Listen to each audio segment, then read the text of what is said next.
Jeg skal bare vise hvordan man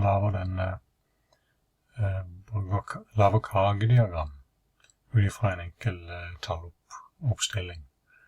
Dette er jo Excel. Det er ikke alle som er vant til Excel, så jeg tenkte hva jeg skulle vise.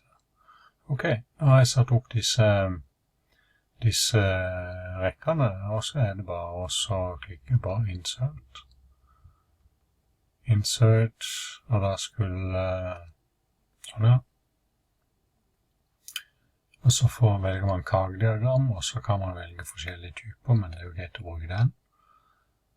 Så må vi jo velge da. Vi må velge sånn.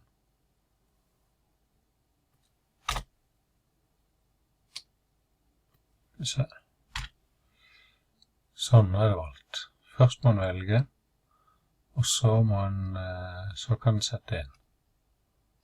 Ok, da kom det.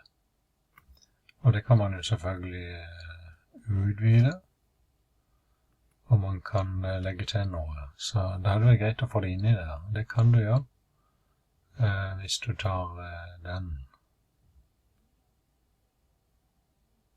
Data Labels. Sånn.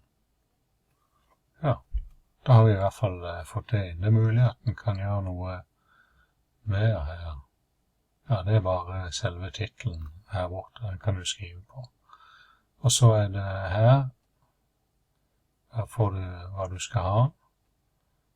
Her hadde kan vi sentrere det, ha det inni. Ja, se her. Viser jo hvor det plasserer seg etter hvert som du bare drar over der. Det kan jo kanskje være greit å ha den, for det at hvis det er mørkt, sånn som det blå her for eksempel, så ses det litt vanskelig. Ok, og så er det bare å kopiere dette her og hive det inn i Word eller hvor du måtte skrive. Greit.